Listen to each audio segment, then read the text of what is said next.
I wanted to ask you about what you know, if anything, or what your opinion is on the new WWE ID program, where they're apparently going to be working a little more closely with some independent wrestlers.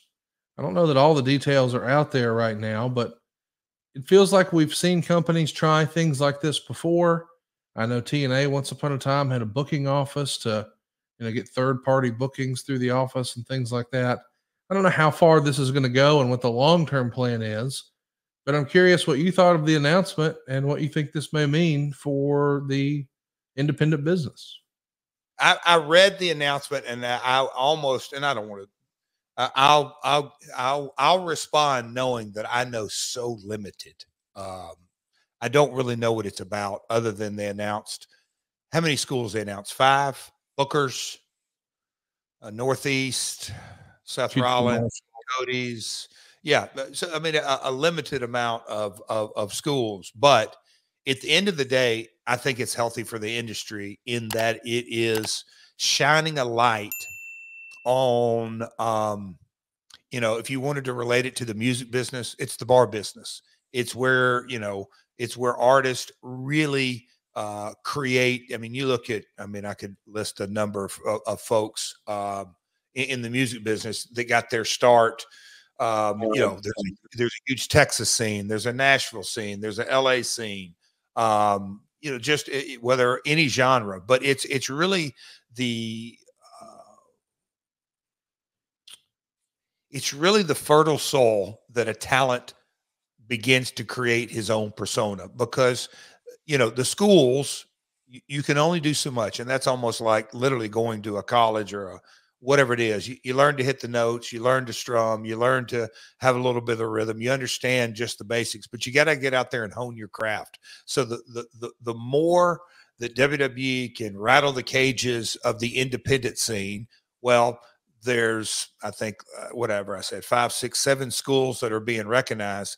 That means there's probably another 30 that aren't recognized. And I think those other 30 are going to have to up their game and figure out what's the best response to this and get some traction. I just think it's healthy for the industry in so many ways. My dad, Conrad, used to just, I've heard him, I bet I've heard him on the phone, the infamous Vince McMahon phone calls. I probably heard 1 or 2 of those back in the day. I was never allowed to stay in the room completely, but he would talk about the developmental system of the business, in that years ago in the territory days, a guy would come in and he'd work underneath in, I don't know, Charlotte, and then he'd go to Louisiana and work underneath. Then all of a sudden he'd go to Kansas City and have 5 years under his business, under his belt. Then all of a sudden, boom, he hits the mid card, and then he becomes a main eventer. And then all of a sudden he can go back around the horn. That's how talent was developed. Now, for the last 20 years, how was the talent developed? It's that independent scene that slowly has grown and matured and gotten a little bit better and a little bit better and a little bit better. And guys are out there right now making a living. They're not making retirement money, but they're making a living on the independent scene, and that's what it takes. So when you can get to a big stage, you've really gone through the school of hard knocks in so many ways, and you're not just TV ready, but you're emotionally and mentally ready to step into this business where you understand, folks, this is a business, and treat it as such.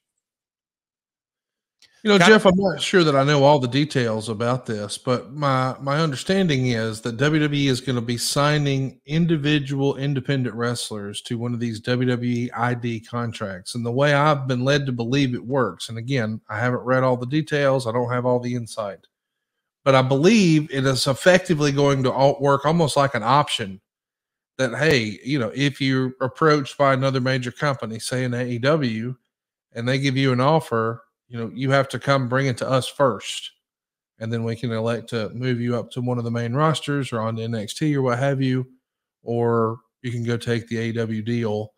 And if that really is the mechanics of how that deal works, Jeff, I just can't help but think to myself, I don't think young Jeff Jarrett would ever sign a deal like that, because it eliminates all your leverage, right?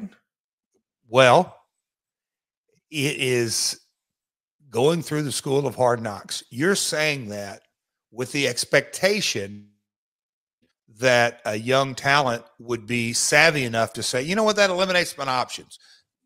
Most guys, me included, Conrad, there's only a few Conrad Thompsons that at 21 had it together. I certainly did, but you know what I mean?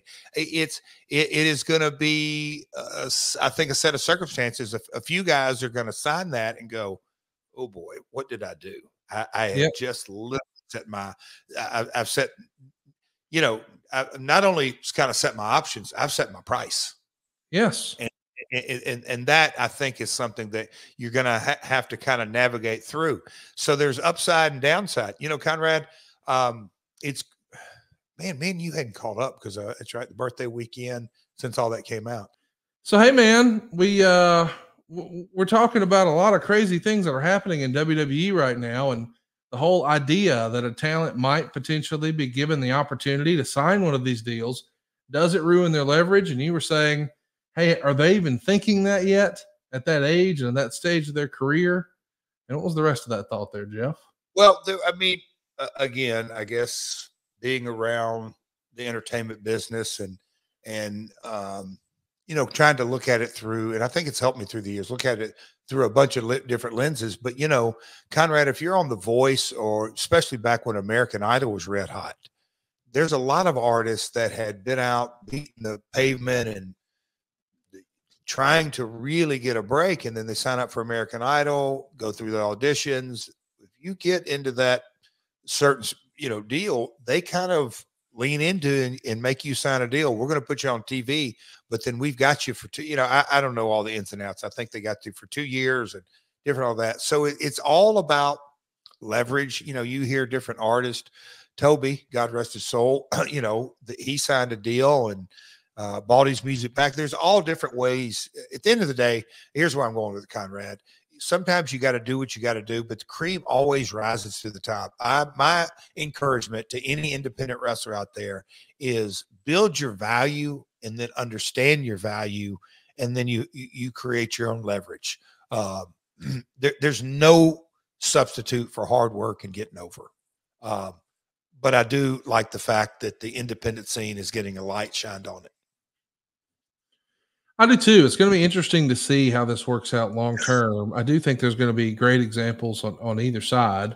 Mm-hmm. Folks who regret signing the deal and folks who make the best decision they ever made. But the idea that, you know, WWE is still actively looking to grow and they're thinking about the future, that's a good sign. You know, I mean, especially in a time where, unfortunately, as we heard, there's been a handful of releases. I know we both think a lot of Baron Corbin, and it was announced that he was being released. And you just take a look at a guy like that who had a great look, seemingly got heat everywhere he went, was beloved by the boys, had a great finish, knew how to get heat. It feels like, man, this ought to work. And then for whatever reason, he just didn't enjoy the success that maybe we thought he would.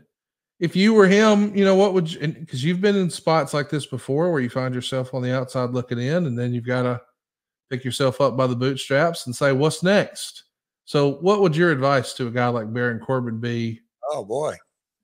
Fresh off of this news. Well, you have been my partner in the podcast world. I think you're going to know the first answer that I'm going to give you. The first mindset is a gentleman like Baron, love the guy. I think he's a professional athlete. So his pedigree speaks for itself in volumes, but social media is his best friend. Or, as you sent me that text earlier this morning, Conrad, it can be your worst enemy. Yeah. your worst enemy. But you have a immediate connection. People don't click on and say, hey, I'm going to follow, as this example, Baron Corbin, because I hate the guy. No, I'm going to follow him. I have at least a mild interest. Okay, figure out how to create that funnel. And that funnel is and to cultivate that audience. And so get a strategy. You fail to plan. The old saying goes, you are planning to fail. So get a plan in place. And part of that plan may be, let's recalibrate and figure out what the next step is. But a guy with his athletic ability, with his name value, with the amount of different places to work in Japan, in Mexico, as we talked, the Middle East. There's a lot of opportunity out there. Is he going to make the money of WWE? I would not look at the first 12 months and say, hey, man, my 1099 has to be this amount. To me, he is starting fresh in the Baron Corbin business. He is no longer under that umbrella. So when you're starting a startup business, what do you got to do? All right, I've got to invest in this. I got to invest my time. I've certainly got to invest my talent. And I probably got to invest some dollars. And I would look at it as such.